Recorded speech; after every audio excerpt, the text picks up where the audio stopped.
Alors je viens de tourner cette vidéo alors que la caméra était penchée, c'est vraiment n'importe quoi, c'est un scandale. 2021, ça m'aura vraiment pas appris à avoir plus de skills en matière de tournage, hein, donc bon. Bonne année tout le monde! J'espère que vous allez bien, que vous allez passer un très bon réveillon et puis je vous souhaite une très bonne année 2021. On va pas trop s'attarder en effusion parce qu'on l'a fait l'année dernière et on sait tous quelle année on s'est récolté. Mais j'espère que tous vos projets pourront s'accomplir, que vous serez tous en bonne santé et que peut-être on pourra arrêter de devoir porter ces satanés masques à chaque fois qu'on sort. J'ai pas trop d'espoir par rapport à ça parce que ça m'a l'air assez ambitieux, mais bon, on peut toujours espérer, hein. Comme vous pouvez le constater, nouvelle année, nouvelle chambre, nouveau mois. Donc j'ai viré le papier peint violet qui datait de mes années collège et de ma période émo. Franchement, je pouvais plus me le voir ce papier peint, ma mère pouvait plus le voir, personne pouvait plus le voir ce papier peint.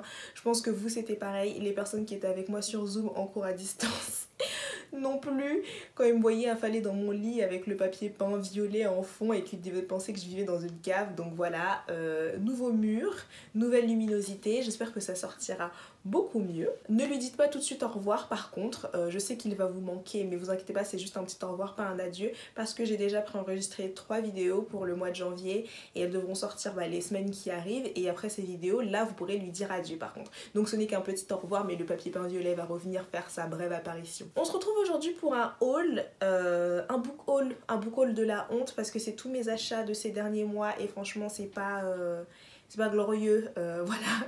J'ai acheté plein de trucs, pas une seule fois bien sûr parce que sinon la conseillère de la banque aurait bloqué ma carte bleue, mais j'ai quand même pas mal de choses à vous présenter. J'ai fait des petites folies mais j'ai presque tout acheté d'occasion, donc franchement ça m'est pas revenu trop cher, mais j'ai très hâte de vous présenter tout ce que je dois vous montrer. J'avais pourtant dit qu'en 2021 j'arrêtais de faire des vidéos super longues, mais apparemment ce n'est pas possible, donc on va essayer de faire comme on peut et puis j'espère que ça vous plaira.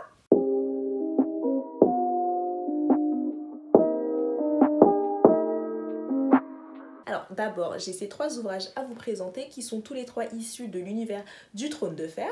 Tout d'abord, nous avons Les Chroniques du Chevalier Errant par George R.R. Martin, qui est un one-shot il me semble, et qui suit en fait les chroniques d'un chevalier qui erre dans Westeros, qui n'a pas d'autre code que l'honneur, d'autre attache que son cœur, qui est accompagné de son écuyer et qui va suivre, qui va proposer ses services à différents nobles, à différentes maisons dans Westeros, qui va croiser le chemin d'un garçon très particulier qui va changer, qui va un petit peu changer sa vie. Et voilà, moi j'avais envie de me replonger dans l'univers du Trône de Fer. J'ai vu des super bons avis sur ce petit roman, donc j'ai très hâte de le lire. Puis nous avons Game of Thrones de l'histoire à la série. Donc en fait j'ai feuilleté un petit peu, c'est pas vraiment un roman, mais c'est plus un guide, un espèce d'ouvrage illustré avec les inspirations de l'auteur, les événements de l'histoire qui l'ont inspiré pour son intrigue, tout ce qui est géographie, etc. Donc ça a l'air super intéressant, c'est illustré. Et voilà, c'est un petit guide comme ça qu'on feuillette, tout comme le deuxième que je vais vous présenter. Cette énorme chose, c'est les origines de la saga Le Trône de Fer. Et ça a été écrit par George R.R. Martin. Et ça a l'air vraiment génial, enfin c'est vraiment tout ce qui est world building, création d'univers, et il y a énormément de choses qu'on ne sait pas encore dans la série principale, dans le Trône de Fer, parce que les livres ne sont pas encore terminés, mais j'ai feuilleté un petit peu et ça parle de plein de choses, que ce soit les maisons dans Westeros, de l'histoire, la géographie, et c'est vraiment génial. Je sais que beaucoup de youtubeurs utilisent ça pour faire leurs vidéos sur l'univers du Trône de Fer, donc j'ai très hâte de le découvrir. Et ce petit kit là, ce petit lot, je l'ai eu pour 20 € sur Vinted, alors que les origines du Trône de Fer coûtent 50 € je crois, donc j'ai vraiment fait une bonne affaire. La Vinti voulait absolument s'en débarrasser, la vendeuse voulait s'en débarrasser, moi je voulais les acquérir, donc franchement très bon plan. Je vous conseillerais toujours d'aller faire un tour sur Vinted pour acheter vos livres à moins cher. Il y a tellement de trucs que je sais même pas par où continuer. Bon, on va prendre Une braise sous la cendre, donc encore une fois un livre dont tout le monde parlait sur Bookstagram, donc là quasiment c'est que des livres que j'ai vus sur Bookstagram et sur Booktube dont tout le monde parle et qui ont l'air géniaux. C'est énormément de fantasy, je crois qu'il y a 2 romans contemporains mais le reste c'est de la fantasy, donc voilà, ne m'en voulez pas trop. Mais si vous avez des titres de romans contemporains qui sont susceptibles de me plaire, que vous avez aimé à me proposer, n'hésitez pas, je suis toute oui. Et donc Une braise sous la cendre, publié aux éditions PKJ par Sabaa Tahir, et en fait c'est un monde totalitaire où les gens n'ont pas le droit d'écrire ni de lire, et on va suivre les aventures d'une jeune esclave et d'un soldat d'élite qui vont essayer de lutter un petit peu contre ce régime, j'imagine, et de protéger les gens qu'ils aiment. Et apparemment cette saga est vraiment super, donc j'ai hâte de la découvrir. Et c'est un roman young adulte, il n'est pas très long, je pense qu'il se lit vite, qu'il y a beaucoup de choses qui se passent, donc j'ai hâte de me plonger dans ce roman. Ensuite nous avons Keleana l'assassineuse, qui a l'air vraiment géniale. Enfin regardez la couverture. La couverture est juste magnifique. Il est publié aux éditions La Martinière. Il coûte 9,99 €. C'est une édition limitée, donc si vous voulez l'acheter, achetez-le tout de suite. Et c'est un roman de Sarah Gemas. Et au début, j'étais un petit peu perplexe parce que j'ai lu Un palais d'épines et de roses et j'ai pas particulièrement aimé. Donc j'avais peur que ce soit dans le même registre. Mais j'ai lu le premier chapitre qu'il y avait en ligne sur le site de La Martinière et ça avait l'air génial. Ça parle d'assassins et depuis que j'ai lu Nevernight et que ce roman a grandi dans mon cœur, je me suis dit les histoires d'assassins c'est trop bien, donc il faut trop que j'en relise. Et c'est de la fantaisie encore une fois, et on suit l'histoire d'une fille qui est Keleana et qui est l'assassineuse la plus connue du royaume, et elle va attirer l'attention du prince qui va lui demander de participer à un tournoi et lui dire que si elle gagne, elle pourra regagner sa liberté parce que depuis qu'elle s'est fait attraper, elle travaille comme esclave dans les mines de sel et de fer du royaume, je crois. Et donc elle accepte, et pour elle perdre n'est pas une option parce qu'elle veut regagner sa liberté, mais elle va vite se rendre compte que en fait ce tournoi n'est pas ce qu'il semble être et qu'en fait il y a plein d'intrigues sous-jacentes. Donc elle va essayer un petit peu de se dépatouiller de cette histoire, et c'est une saga, il y a 4 tomes et le premier, et ça va, il est pas très long franchement, je pensais qu'il était plus gros mais ça va. Donc j'ai très hâte de le découvrir. Puis nous avons Le Faiseur de rêves de Laini Taylor. Celui-ci aussi, on m'en a énormément parlé, on m'en a dit beaucoup de bien, on me l'a recommandé aussi personnellement. Donc j'ai très hâte de m'y plonger. Il a été publié aux éditions Lumen, j'aime beaucoup cette édition. Et c'est un petit peu un remake d'Atlantide en fait. Ça parle d'une cité qui est perdue, d'une cité dont tout le monde connaissait avant et qui a peu à peu sombré dans l'oubli, et en fait on a dit aux gens que s'ils parlaient de cette cité, ils seraient condamnés à mort. Donc les gens au fur et à mesure ont commencé à l'oublier, et ensuite les aventures d'un garçon qui travaille dans une bibliothèque et qui rêve d'aventure, qui rêve beaucoup de cette cité et qui justement va se retrouver embarqué dans une aventure pour retrouver cette cité.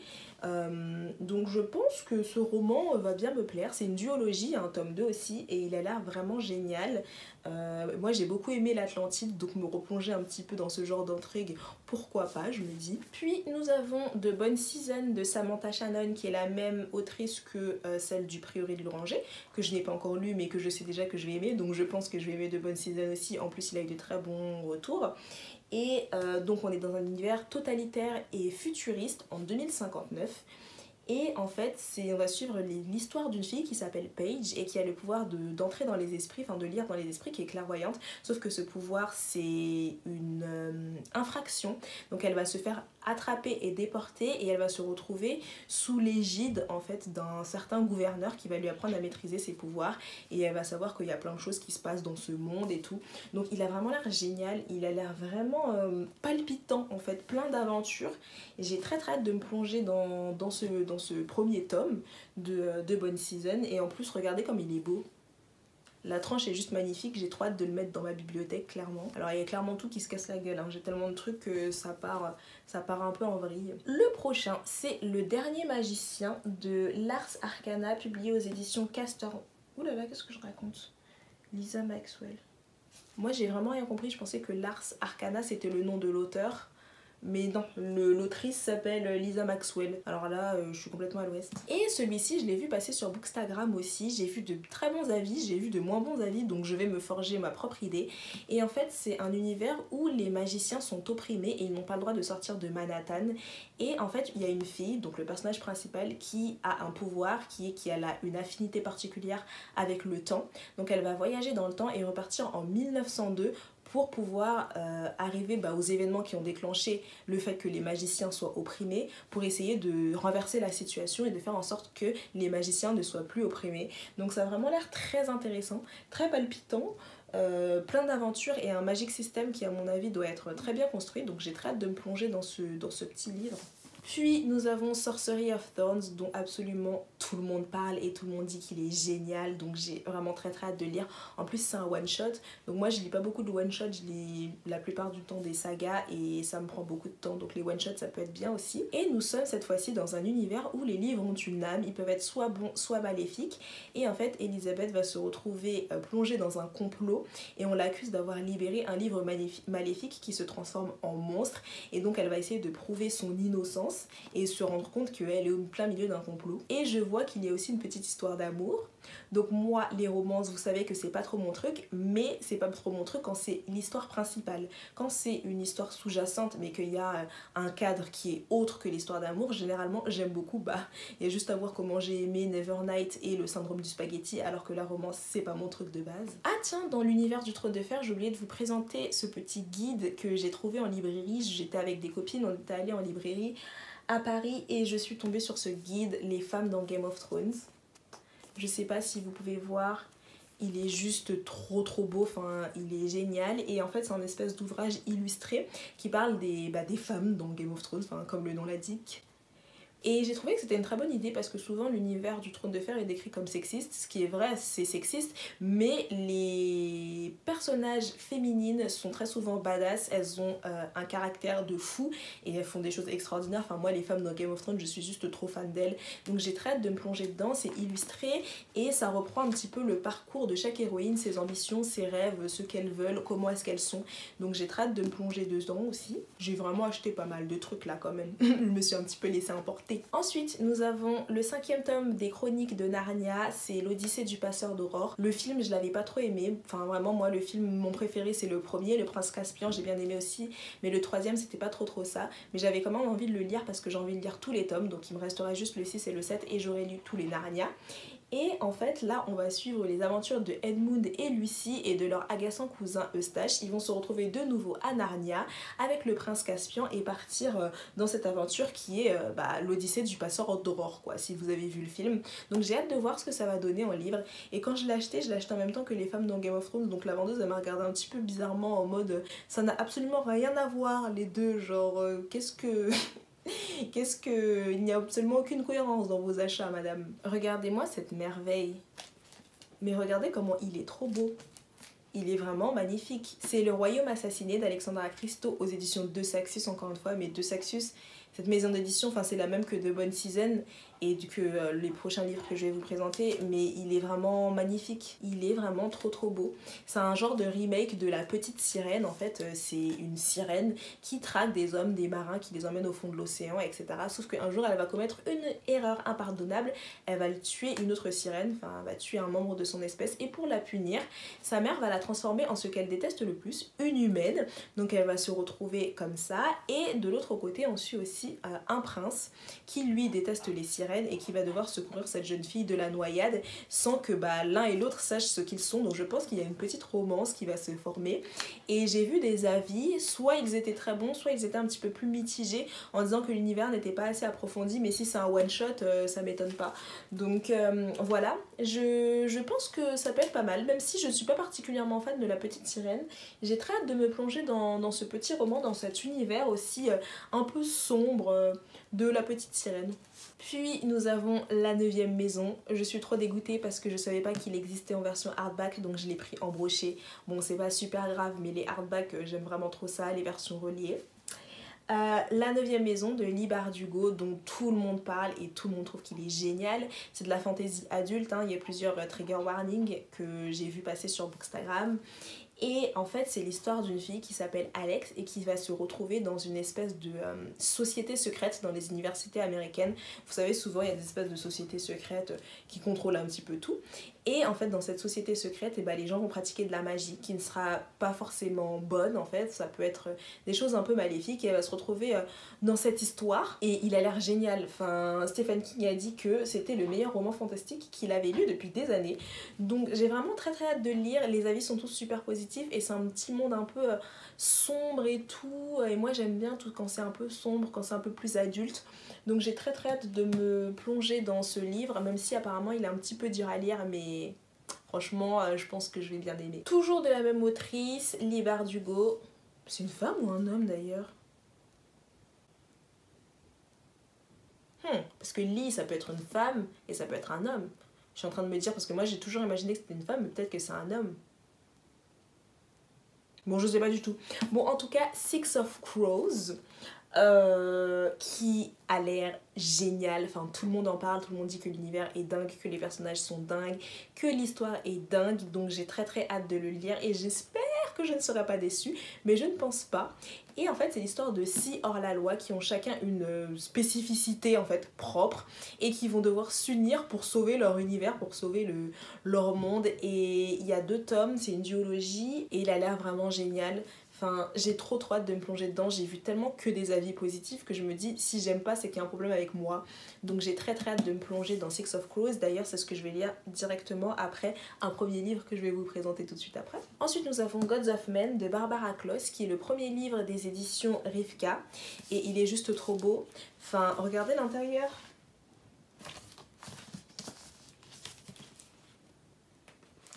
Il est magnifique et j'en ai pas trop entendu parler sur le Bookstagram français, c'est plus sur le Bookstagram américain et anglais.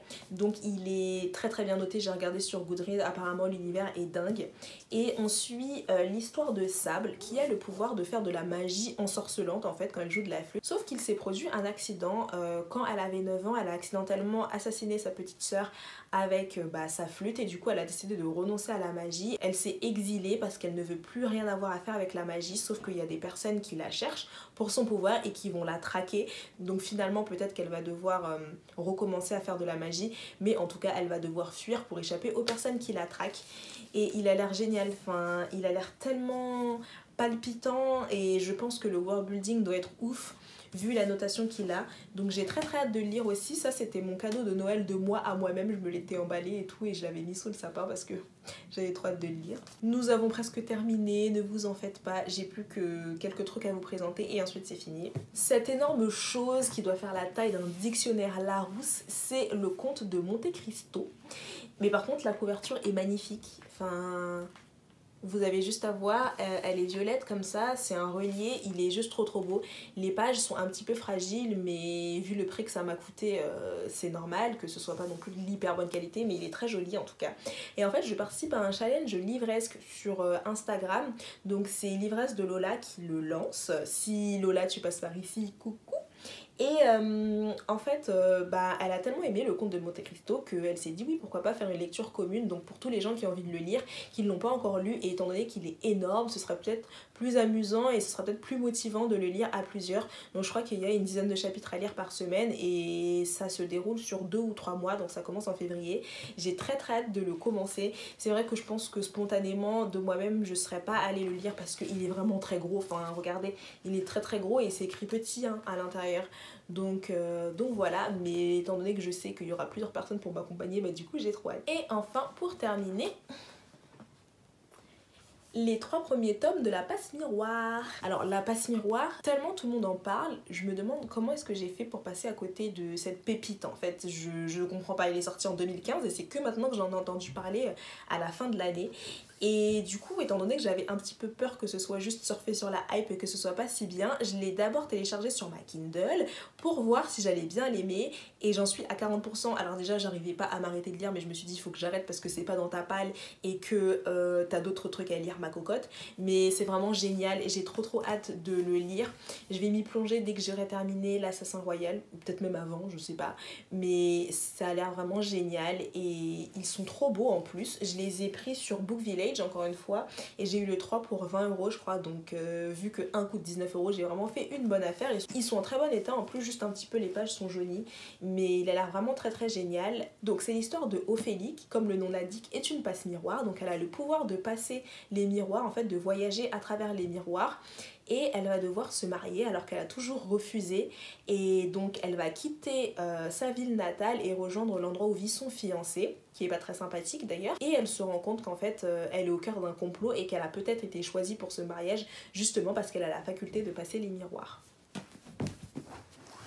J'ai vraiment trop hâte de le terminer parce que j'ai vraiment beaucoup aimé le début et juste la plume de Christelle Dabos est géniale. Je m'attendais tellement pas à ça, franchement sa plume me transporte, c'est tellement poétique et bien écrit que ça donne juste envie de tourner les pages quoi. Et voilà, c'est tout pour ce haul, j'espère que ça vous aura plu, j'espère que cette vidéo ne sera pas trop longue, j'avais pris des bonnes résolutions mais vous savez très bien que personne ne tient ses bonnes résolutions. Donc si vous avez envie de lire un de ces livres, si vous les avez lus, n'hésitez pas à me dire ce que vous en avez pensé. Et puis si cette vidéo vous a plu, n'hésitez pas à liker, à vous abonner et à partager. Et moi je vous fais des gros bisous et je vous dis à bientôt pour une nouvelle vidéo.